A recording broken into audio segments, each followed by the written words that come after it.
de uma ação do Dias Toffoli hoje, porque hoje, ou melhor, ontem à noite, ele deferiu uma liminar que concede prisão domiciliar ao ex-ministro Gedel Vieira Lima. Toffoli considerou que havia agravamento no estado de saúde do político baiano com risco real de morte reconhecido. Na última segunda-feira, Toffoli havia dado 48 horas para a Vara de Execuções Penais da Bahia, onde o Gedel está preso, enviar informações atualizadas sobre a saúde do ex-ministro. O parecer médico afirmou que Gedel necessita de exames complementares, alguns urgentes, além de acompanhamento com diversas especialidades médicas. Em março, o ministro do STF, Edson Fachin, havia negado o pedido de prisão domiciliar para Gedel por causa da pandemia de Covid-19. O pedido de mudança para regime domiciliar do ex-ministro acontece 2 dias depois da morte do ex-deputado Nelson Meurer, que cumpria a pena decorrente de investigação da Operação Lava Jato e acabou infectado pelo novo coronavírus. Gedel está preso desde 2017 por lavagem de dinheiro e associação criminosa. Azedo, aquela imagem das malas repletas de dinheiro ficou na cabeça de muito brasileiro, né? É verdade.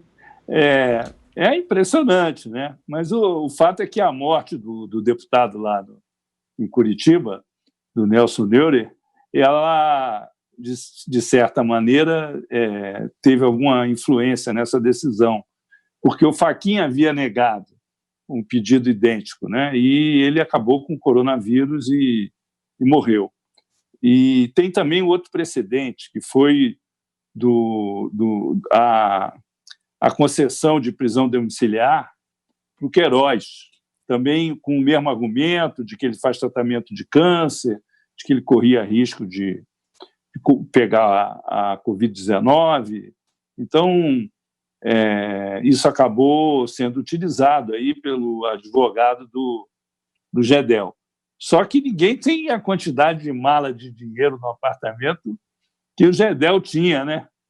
Então, choca a opinião pública. Uma decisão como essa acaba chocando a opinião pública, né? Porque resgata a memória do que levou à prisão dele, que foi aquela escandalosa quantidade de dinheiro que ele conseguiu reunir desviando recursos públicos, né? E guardou num apartamento em Salvador. Ô Constantino, impunidade ou preservação da vida? Pois é um misto das duas coisas, né? Porque, como lembrou o Azedo aí, a decisão do Fachin acabou tendo um final trágico e houve muita pressão, né? Então, o meu receio aqui é que, influenciados por esse tipo de acontecimento trágico, que às vezes é um caso isolado, vários juízes, não só da Suprema Corte, e já tivemos precedentes, né? Realizem a soltura de inúmeros bandidos, corruptos ou perigosos, inclusive, do ponto de vista de integridade física da população. Isso tem acontecido, né? E sempre com a desculpa do coronavírus. O que também traz à tona uma certa ironia aí da postura paradoxal dos isolacionistas radicais, porque não existe lugar mais isolado do que uma prisão. O sujeito vai sair da prisão para ir para casa, com uma tornozeleira eletrônica. Então, não existe lugar mais isolado do que uma prisão. A prisão é onde todo mundo está lá confinado e não pode sair. Seria o ideal de todo isolacionista, né? Então, há um paradoxo aí que expõe um pouco a incoerência e talvez a contradição de certos isolacionistas que, por exemplo, ignoraram que várias mortes ocorreram em asilos fechados e tudo mais, né? Porque, claro, você tem funcionários, você tem visitantes, você tem gente que vai ter que ir, mas em casa também.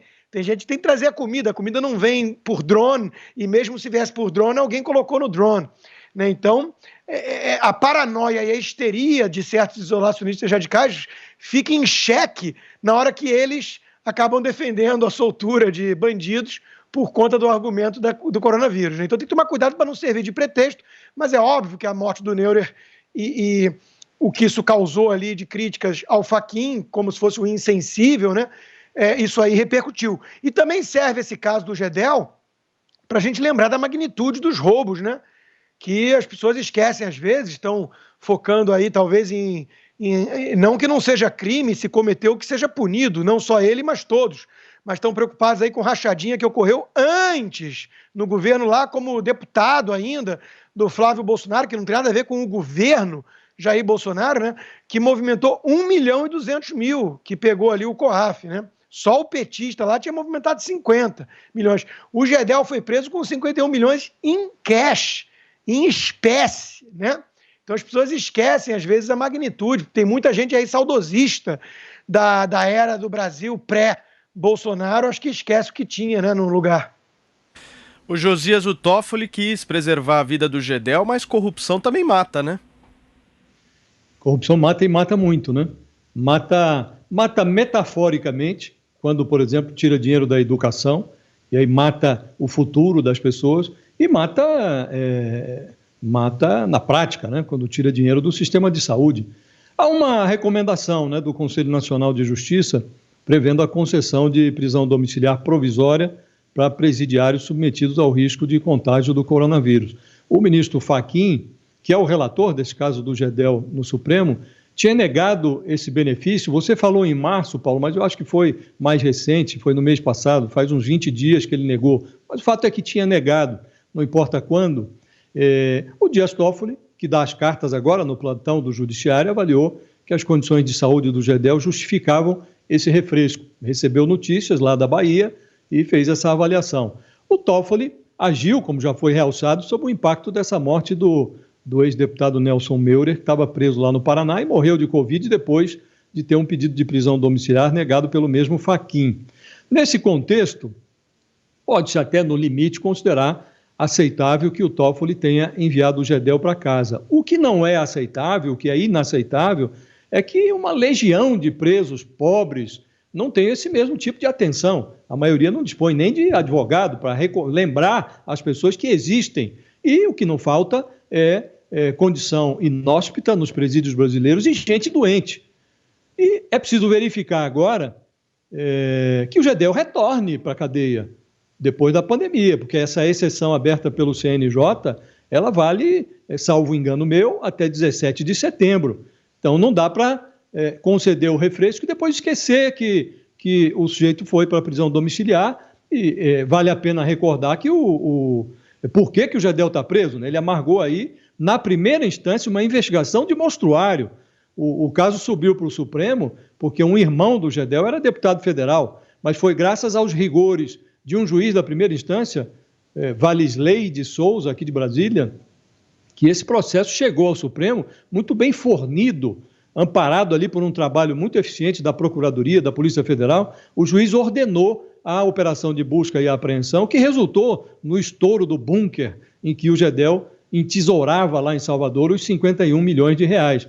O Supremo não teve como deixar de condenar o Gedel. Ele pegou lá 14 anos e 10 meses de prisão por lavagem de dinheiro e associação criminosa. E estava preso desde setembro de 2017. Então, depois da pandemia, ele precisa retornar para a cadeia para cumprir a pena dele. Não chegou ainda ao estágio de pedir uma progressão de regime. E o Gedel foi ministro do Temer, foi ministro do Lula, foi vice-presidente da Caixa Econômica na gestão da Dilma Rousseff. É uma pena, vale a pena a gente realçar aqui, que o Supremo não se anime a realizar outros julgamentos que lá estão pendentes. A essa altura, nós deveríamos estar aqui discutindo se réus como Fernando Collor, Renan Calheiros, também mereceriam esse tipo de benefício, porque deviam estar já julgados e condenados, e agora estaríamos discutindo, também o Collor, o Renan, merecem ir para casa por causa da Covid, mas o Supremo é mais lento do que seria desejável.